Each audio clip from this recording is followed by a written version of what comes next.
बिस्मिल्लाहिर्रहमानिर्रहीम। अस्सलाम वालेकुम।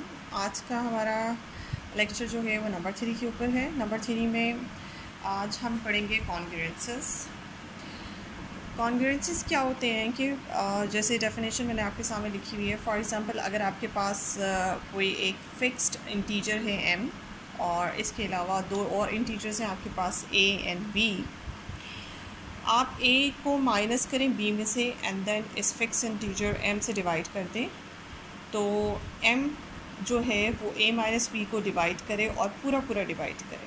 और यहाँ जब भी मैं नंबर 3 में डिवीज़न की बात करती हूँ तो आपको इस चीज़ का पता ही होगा कि डिवीज़न का मतलब क्या होता है। डिवीज़न का मतलब यहाँ कंप्लीट डिवीज़न होती है, ऐसी डिवीज़न जिसके बाद रिमाइंडर जो है आपके पास 0 बचता है। ठीक है, तो आपने डिवाइड किया और आपके पास रिमाइंडर 0 बचा है, ये कंप्लीट डिवीज़न हो गई। इस बात को हम इस तरह से भी लिख सकते हैं, इसको हम इस तरह से लिख सकते हैं, ये जो 3 लाइंस वाला सिंबल डाला हुआ है, ये सिंबल जो है वो कॉन्ग्रुएंस का रिलेशन कहलाता है। ठीक है, तो ये जो सारी बात है कि आपके पास एक फ़िक्स इंटीजर है और दो नंबर्स और हैं a और b, उनकी सब्ट्रैक्शन को आपने एक फ़िक्स इंटीजर से डिवाइड किया और वो डिवीज़न जो है आपकी कंप्लीट डिवीज़न है, यानी कि m जो है वो कम्प्लीटली डिवाइड करता है a माइनस b को। इस बात को इस इक्वेशन की फॉर्म में लिखा जा सकता है कि a is congruent to b modulo m। जो नंबर इनका डिवाइज़र था उसको मॉडलो के साथ लिखेंगे और m जो है इस वक्त का मॉडलो है इस इक्वेशन का। और ये जो सिंबल है 3 लाइंस वाला, this is called the modulus symbol, कि a जो है वो मॉडुलस सिंबल नहीं, कॉन्ग्रुएंस का रिलेशन है कि a जो है वो b के साथ कॉन्ग्रुएंस है under the modulo m, congruent है अंडर द मॉडलो m। इसका जो मतलब इस इक्वेशन का बनता है वो यही बनता है कि m जो है वो a माइनस b को डिवाइड करता है। उसको ऑल्टरनेटिवली ऐसे भी लिख सकते हैं, this equation is called the modulus. जो है वो आपके पास यहाँ पे m है और ये इक्वेशन जो है आपके पास ये कॉन्ग्रुएंस इक्वेशन है। अब इसकी मिसाल मैं आपको ऐसे दे सकती हूँ, जैसे 5 आप जानते हैं कि 5 जो है वो 30 माइनस 5 को पूरा पूरा डिवाइड करता है। आंसर में 25 आता है तो 5 जो है 25 को पूरा पूरा डिवाइड करता है। तो इसको ऐसे जब कॉन्ग्रुएंस इक्वेशन में लिखेंगे तो ऐसे लिखेंगे 30 इज़ कॉन्ग्रुएंट टू 5 मॉडलो 5, यानी कि इस वक्त m का कैरेक्टर 5 सेटिस्फाई कर रहा है, b की जगह भी 5 है और a की जगह आपके पास 30 है।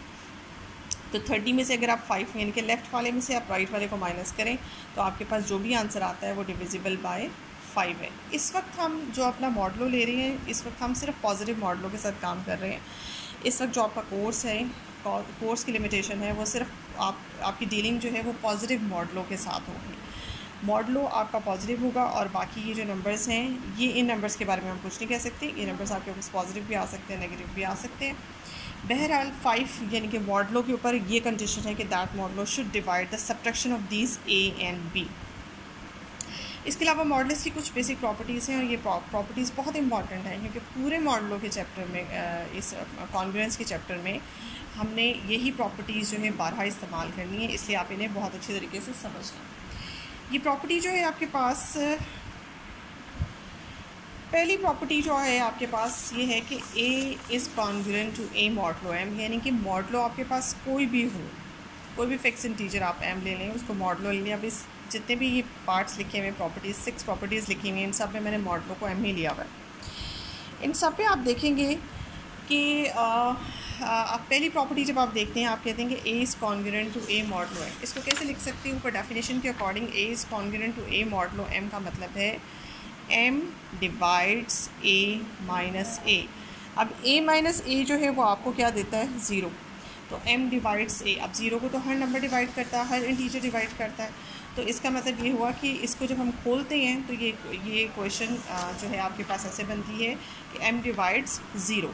तो इससे एक चीज़ पता चली कि हर नंबर किसी भी मॉडलों के अंडर हर नंबर, हर इंटीजर अपने साथ कॉन्ग्रुएंट होता है। Every integer is congruent to itself under any modulo, क्योंकि आपके पास a माइनस a या कोई भी integer minus that integer, answer तो आपके पास 0 आएगा और वो 0 जो है वो किसी भी नंबर से, किसी भी इंटीजर से डिविजिबल होता है। सेकेंड प्रॉपर्टी है कि अगर a b के साथ कॉन्ग्रुएंट है अंडर द मॉडलो m, तो उसी मॉडलो m के अंडर मैं इस इक्वेशन को इस तरह भी लिख लूँ तो कोई फ़र्क नहीं पड़ता।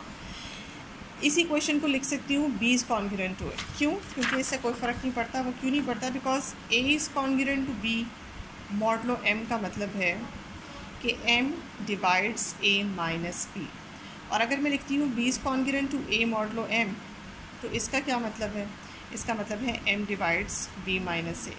अगर आपका m जो है वो a माइनस बी को डिवाइड कर रहा है, अगर किसी पॉजिटिव नंबर को डिवाइड कर रहा है, तो इस पॉजिटिव नंबर में से अगर मैं माइनस कॉमन निकाल लूँ तो a माइनस बी आपके पास बन जाएगा, b माइनस a आपके पास बन जाएगा।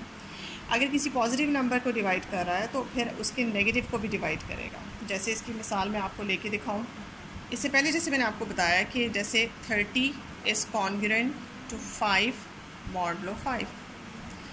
आपका 5 जो है वो 30 माइनस 5 को डिवाइड कर रहा है, यानी कि 25 को डिवाइड कर रहा है। ठीक है, तो आप इसको ऐसे भी लिख सकते हैं कि 5 डिवाइड्स 5 माइनस 30, यानी कि माइनस 25 को भी तो 5 डिवाइड करता है। इससे कोई फ़र्क नहीं पड़ता कि आपका डिविडेंड जो है वो आंसर, यानी कि इन दो नंबर्स के ऊपर मैंने कोई ऐसी रिस्ट्रिक्शन नहीं लगाई थी। यहाँ पे मॉडलों के ऊपर तो मैंने रिस्ट्रिक्शन लगा दी है कि इस वक्त हमारी डीलिंग जो है वो पॉजिटिव मॉडल्स के साथ है। लेकिन जो ए और बी आप सेलेक्ट करते हैं, उन ए और बी में से की सब्ट्रैक्शन, वो दोनों नंबर्स जो हैं उनमें से कोई भी पॉजिटिव भी हो सकता है, नेगेटिव भी हो सकता है। उनकी सब्ट्रैक्शन से आपके पास पॉजिटिव भी आ सकता है, नेगेटिव भी आ सकता है। तो आप क्वेश्चन को नेगेटिव कर लेंगी तो आप 5 से माइनस 25 को इजीली डिवाइड कर सकती हैं। यानी कि इससे कोई फ़र्क नहीं पड़ता कि आप a माइनस बी को m से डिवाइड करें। अगर m जो है वो a माइनस बी को डिवाइड कर रहा है तो b माइनस a को ऑटोमेटिकली जो है वो डिवाइड करेगा। ये बात आपको सेकंड जो यहाँ की प्रॉपर्टी बताती है। हमेशा याद रखिएगा, जब कभी ऐसी इक्वेशन लिखी होगी तो उसको हम रिवर्स करके a को b की जगह और b को a की जगह हम बहुत आराम से लिख सकते हैं। इससे कोई भी आपके कॉन्फिडेंस पे फ़र्क नहीं पड़ता, मीनिंग पे। थर्ड प्रॉपर्टी आपके पास है कि अगर आपका a b के साथ कॉन्ग्रुएंट है और b जो है वो c के साथ कॉन्ग्रुएंट है, लेकिन दोनों इक्वेशंस में, कॉन्ग्रुएंस इक्वेशन में आपका मॉडलो सेम है, तो फिर आपका पहले का तीसरे के साथ रिलेशन बनता है। इनके फर्स्ट वाला a और लास्ट वाला c भी आपस में उसी मॉडलों के अंडर कॉन्ग्रुएंट होंगे। ये प्रॉपर्टी जो है ये आपकी ट्रांजिटिव प्रॉपर्टी कहलाती है, जिसमें आपको 3 नंबर्स की ज़रूरत है और 3 नंबर्स का, इंटीजर्स का आपस में रिलेशन दिखाया गया है अंडर द सेम मॉडल। इसको भी चेक कर लेते हैं। इसमें है कि a is congruent to b, a is congruent to b modulo m and b is congruent to c modulo. अच्छा जी, मैंने कर लिया। इसमें ये देखें आप, जैसे कि a is congruent to b modulo m and b is congruent to c modulo m, तो इस इक्वेशन का मतलब ये बनता है कि m divides a minus b और यहाँ से m divides b minus c। अब चूँकि इससे पहले हम डिविजिबिलिटी थ्योरी पढ़ चुके हैं। डिविजिबिलिटी थ्योरी का टॉपिक जो है वो नंबर थ्योरी में हम उससे रिलेटेड काफ़ी चीज़ें कर चुकी हैं। अगर आपका एक इंटीजर जो है दो मुख्तलिफ नंबर्स को डिवाइड करता है तो फिर उनके सम को भी डिवाइड करेगा। डिविजिबिलिटी थ्योरम में ये छोटा सा थ्योरम हम पढ़ चुके हैं। तो मैंने इन दोनों नंबर्स को ऐड कर दिया। ऐड करने के बाद b कैंसिल हो गया और आपके पास बचा a माइनस सी। तो m जो है वो a माइनस सी को डिवाइड करता है, जिसका मतलब है इस इक्वेशन को कॉन्ग्रुएंस की फॉर्म में a is congruent to c modulo form में लिखा जा सकता है, हेंस प्रूफ। और आपने यही प्रूफ करना था कि फर्स्ट वाला जो है वो थर्ड वाले इंटीजर के साथ कॉन्ग्रुएंट है। थर्ड भी हो गया हमारा। इसके बाद हम फोर्थ की तरफ चलते हैं। फोर्थ में आप ये देखें कि a जो है वो b के साथ कॉन्ग्रुएंट है, तो फिर AC BC के साथ कॉन्ग्रुएंट है। यानी कि आपने इस कॉन्ग्रुएंस इक्वेशन को लेफ़्ट और राइट से किसी एक फ़िक्स नंबर से, किसी एक फ़िक्स्ड इंटीजर से मल्टीप्लाई कर दिया, तो भी इस इक्वेशन, कॉन्ग्रुएंस इक्वेशन पे कोई फ़र्क नहीं पड़ा। ये देखिए, इसको इस तरह से प्रूव किया जा सकता है कि जैसे कि आप कहते हैं कि a is congruent to b modulo m, this implies m जो है वो a माइनस b को डिवाइड कर रहा है। अब आपको पता है कि m अगर इस एक नंबर को डिवाइड कर रहा है तो फिर इस नंबर के हर मल्टीपल को भी डिवाइड करेगा। ये रिज़ल्ट भी हम डिविजिबिलिटी थ्योरी के चैप्टर में ये हम कर चुके हैं। m जो है वो इसके किसी भी प्रोडक्ट को भी डिवाइड करेगा, यानी कि इस नंबर को किसी से भी मल्टीप्लाई कर दें तो भी डिवाइड करेंगे। जैसे मिसाल के तौर पे जैसे आप कहते हैं 2 जो है वो 6 को डिवाइड करता है, तो 6 के हर मल्टीपल को भी 2 डिवाइड करेगा। बिल्कुल यही बात है कि m जो है वो a माइनस बी के प्रोडक्ट को भी डिवाइड करेगा। अब इसका प्रोडक्ट किसके साथ लेना है? फॉर एग्जांपल कोई नंबर इंटीजर उठा लेते हैं, c उसके साथ ले लेते हैं। अगले स्टेप में ये जब खुलता है तो ac माइनस bc होता है। नाउ इस इक्वेशन को हम इस तरह से लिख सकते हैं कि कॉन्ग्रुएंस फॉर्म में लिखेंगे तो ac is congruent to bc mod m। ठीक है जी, ये भी एक छोटा सा प्रूफ है जो कि आपका मैंने कर दिया। आगे पांचवी प्रॉपर्टी है कि अगर a b के साथ कॉन्ग्रुएंट है और c d के साथ कॉन्ग्रुएंट है अंडर द सेम मॉडलो, तो फिर इन दोनों कॉन्ग्रुएंस इक्वेशंस को आप ऐड भी कर सकते हैं और सब्ट्रैक्ट भी कर सकते हैं। लेफ़्ट वाला लेफ़्ट के साथ ऐड हो जाएगा और राइट वाला राइट के साथ ऐड हो जाएगा। इसका अगर आपने प्रूफ करना है तो इस प्रूफ को इस तरह से समझ सकते हैं कि जैसे आपने कहा कि ए is congruent to B modulo M, तो इसका मतलब ये है कि m जो है वो डिवाइड करता है a माइनस b को, और अगर आप कहते हैं कि c is congruent to d modulo m, तो this implies m divides c minus d। अब आप क्या करें, आप जैसे आपका एक ही नंबर m है जो a माइनस b को भी डिवाइड कर रहा है और एक ही नंबर है जो कि आपके c माइनस d को भी डिवाइड कर रहा है। इसका मतलब क्या है, डिविजिबिलिटी थ्योरी के अकॉर्डिंग कि आपका m जो है इन दोनों के सम को भी डिवाइड करेगा, a minus T b c minus T. अगले स्टेप में आप इसे ऐसे लिख सकते हैं a plus c minus common निकाल के b प्लस d। तो इसको अगर आप एक नंबर माने और इसको दो नंबर माने तो फिर आप आराम से कह सकते हैं कि first number is congruent to second number modulo m। ठीक है जी, ये आपका हो गया। ये तो मैंने प्लस के साथ किया। इसी को आप रिपीट करें कि जैसे कि पहले मैंने कहा कि एक ही नंबर दो मुख्तलिफ नंबर्स को डिवाइड कर रहा है तो उनके सम को भी डिवाइड करेगा, उनकी सब्ट्रैक्शन को भी डिवाइड करेगा। ठीक है, तो आप इन दोनों नंबर्स को सब्ट्रैक्ट भी कर सकते हैं और सब्ट्रैक्शन के बाद आपके पास यहाँ प्लस के बजाय फिर नेगेटिव हो जाएगा रिस्पेक्टिवली, तो आपके एक ही प्रूफ के अंदर दोनों प्रूफ जो हैं वो आपके हो जाएंगे। ये भी रिज़ल्ट आपका आपके पास आ गया, आपने प्रूफ कर लिया। इसको आपने याद रखना है क्योंकि ये रिज़ल्ट आगे जाके पूरे चैप्टर में इस्तेमाल होंगे। उसके बाद आपके पास छठा रिज़ल्ट है जो कि बहुत ज़्यादा इंपॉर्टेंट है। जब भी हम कॉन्ग्रुएंस इक्वेशंस को सॉल्व करने के लिए हमें दी जाएंगी तो ये जो छठा रिज़ल्ट है ये हमारा बहुत ज़्यादा इस्तेमाल होगा। इसको आप अच्छी तरह से समझ लें। ये क्या है कि अगर आपके पास एक कॉन्ग्रुएंस इक्वेशन लिखी हुई है कि a is congruent to b modulo m, then उस इक्वेशन में आप इन दोनों नंबर्स की कोई भी पावर ले सकते हैं तो वही इक्वेशन सेटिस्फाई होगी उस पावर के साथ भी। यानी कि इस इक्वेशन पे कोई फ़र्क नहीं पड़ता अगर आप दोनों तरफ सेम पावर ले लें, a की पावर भी k और b की पावर भी k, और ये पावर क्या है, ये 1 भी हो सकती है और 1 से ग्रेटर भी हो सकती है। अब इसकी मिसाल मैं आपको इस तरह से दूंगी जैसे कि आपके पास है एक इक्वेशन। अब इसकी मिसाल मैं आपको ऐसे दूंगी जैसे कि आपके पास एक कॉन्ग्रुएंस इक्वेशन है 6 इज़ कॉन्ग्रुएंट टू 4 मॉडलो 2। जैसे 2 जो है वो 6 माइनस 4 के सब्ट्रैक्शन को डिवाइड करता है। अगर इसी इक्वेशन में ये कॉन्ग्रुएंस इक्वेशन है, इसी इक्वेशन की आप दोनों तरफ जाके पावर 2 ले लें। मैंने मिनिमम पावर से आपको दिखाया, आप पावर 2 से ज़्यादा भी ले सकते हैं बिकॉज उसने कहा है कि हर पावर के लिए, हर पॉजिटिव पावर के लिए। तो मैंने आपको एक छोटी सी मिसाल दी कि मैं आपको 2 पावर से दिखा दूं कि आप इसकी 2 पावर लेते हैं, दोनों तरफ लेते हैं तो ये बन जाता है 36 और ये 16। नाउ जो नई इक्वेशन है क्या वो भी सेटिस्फाई होती है? अब आप देख सकते हैं कि 36 माइनस 16 अगर आप करते हैं तो आपके पास 20 आता है, and that 20 is again divisible by the same modulo 2। तो आपकी वही इक्वेशन जो है उसी मॉडलो के साथ सेटिस्फाई हो जाती है अगर आप इसकी पावर a और b की पावर्स ले लें, और वो पावर्स जो हैं वो 1 से ज़्यादा भी हो सकती हैं। सो ये वाला रिज़ल्ट बहुत इंपॉर्टेंट रिज़ल्ट है। ये हमारी जो हम कॉन्ग्रुएंस इक्वेशन सॉल्व करेंगे उसमें बहुत ज़्यादा इस्तेमाल होगा। And secondly, converse of this result is not true. यानी कि अगर आपके पास कोई इक्वेशन ऐसी है कि a के इज़ कॉन्ग्रुएंट टू b के, यानी कि a और b की कोई पावर है आपके पास, ये देखें, converse of this relation is not true for the power 2 कि मिनिमम पावर 1 पावर के लिए तो कॉन्वर्स जाना कोई मुश्किल नहीं है, वो तो आसान ही है। लेकिन अगर आपके पास कोई इक्वेशन आती है कि जिसमें a की power 2 minimum a square is congruent to b square modulo m है, तो फिर उससे हम बैक रिज़ल्ट ये नहीं निकाल सकते कि that a is also congruent to b modulo m। यानी कि converse of this above statement, यहाँ तक की जो स्टेटमेंट है इसका converse is not true for the value के विच स्टार्ट्स फ्रॉम 2। ठीक है, इसकी मैं आपको इसकी भी एग्जांपल देके समझाती हूँ। इसकी एग्जांपल मैंने आपके सामने ये रखी है जैसे कि आपके पास ये question 5 square is congruent to 1 square modulo 3। जैसे 3 जो है वो डिवाइड करता है, 5 स्क्वायर लिखना था, 5 square minus 1 square means 25 minus 1 means 24। 3 जो है वो 24 को डिवाइड करता है। बट इस इक्वेशन को अगर मैं स्क्वायर हटा के लिखती हूँ देन 5 क्या कॉन्ग्रुएंट आता है 1 मॉडलो 3 के साथ? नो, ये कॉन्ग्रुएंस नहीं बनती because 3 does not divides 5 minus 1 that is 4।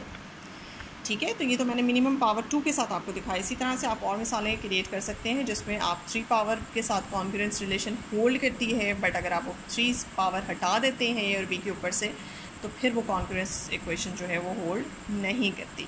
तो ये मैंने एग्जांपल से समझाया, लेकिन आप इसका प्रूफ भी है, इसका प्रूफ करते हैं। इसका प्रूफ है जैसे कि ए is congruent to B modulo m, this implies m divides a minus b।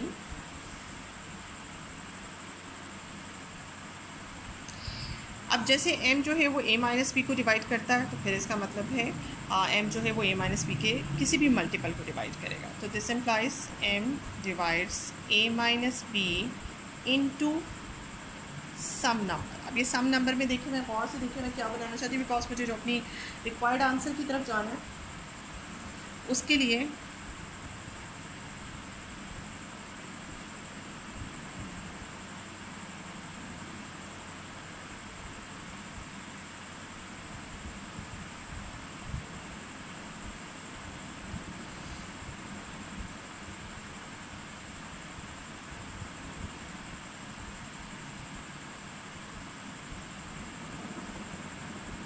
Sorry, ये है आपके पास k माइनस 2। यहाँ पे देखा, ये जो ब्रैकेट है ये मैंने खुद से एक नंबर बनाया, बिकॉज ये पॉसिबल है कि इसके साथ कोई भी नंबर आप मल्टीप्लाई कर दो। ये एक इंटीजर है और ये इंटीजर मैंने कैसे बनाया है, यही एक नंबर a, इसकी हाईएस्ट पावर k, इसकी पहली टर्म में a की हाईएस्ट पावर रखी k माइनस 1, बिकॉज मैं ये चाहती हूँ कि मैं प्रूव करूँ a की power k is congruent to b की पावर k। यहाँ मैं आपको अलग से निकाल के भी दिखा दूँ कि a माइनस बी को जब आप इस नंबर से मल्टीप्लाई करते हैं a की power k minus 1 plus b into a की power k minus 2 plus a into B की power k minus 2 plus b की पावर k माइनस 1, ये कैसा नंबर है? जब आप इसको इससे मल्टीप्लाई करते हैं ना, तो आपके पास आंसर आता है a की पावर k माइनस b की पावर k। ये कंफर्म है, ये बेशक आप करके देख लें। इस नंबर को इससे मल्टीप्लाई करने के बाद ये आंसर आता है। तो मैंने क्या कहा कि चूँकि m a माइनस बी को डिवाइड करता है तो a माइनस बी के किसी मल्टीपल को भी डिवाइड करेगा, और जो मैंने इसका मल्टीपल लिया वो मैंने जानबूझ के वो नंबर लिया जिससे मल्टीप्लाई करने के बाद आपके पास ये नंबर बन जाए। ठीक है, इसका मतलब क्या हुआ कि m जो है मल्टीप्लाई करने के बाद जो आपके पास आता है m डिवाइड करता है a की पावर k माइनस b की पावर k, और इसको जब हम इक्वेशन में लिखते हैं तो a k is congruent to b k modulo m, hence prove. आपका थ्योरम जो है प्रूव हो गया। अब converse of this statement does not hold, इसकी सपोर्ट में आप सिर्फ एक एग्जांपल दे देंगे, जैसे कि मैंने आपको अभी ऊपर वाली एग्जांपल दी कि कॉन्वर्स होल्ड नहीं करता। जब आप होल्ड नहीं करता तो इसके सपोर्ट में आपने एक एग्जांपल देनी है, और वो एग्जांपल बेशक आप ये भी दे सकते हैं। और एक और एग्जांपल भी मैं आपको करवा दूं कि कॉन्वर्स होल्डिंग करता। अगर आप a को लें 4, b को लें 8 और m को सेलेक्ट करें 3, तो आप देख सकते हैं कि 4 का स्क्वायर कॉन्ग्रुएंट है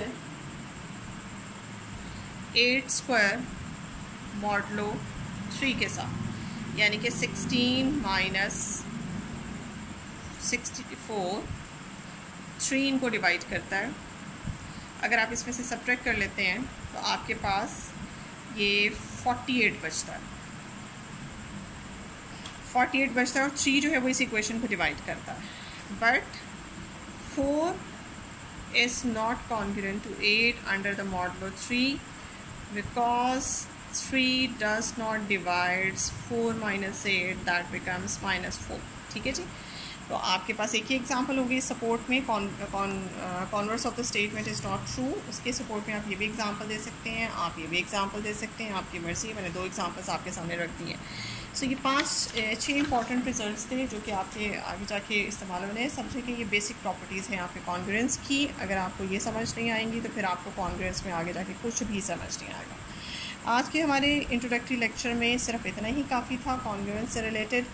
होप्स हो कि आपको समझ आ गई होगी। अपनी राय जो है वो ज़रूर दिया करें कमेंट्स में, एंड मेरे चैनल को ज़्यादा से ज़्यादा वीडियो को देखें, शेयर करें, और मेरे चैनल्स को सब्सक्राइब करें अगर आपने अभी तक सब्सक्राइब नहीं किया। Thank you so much.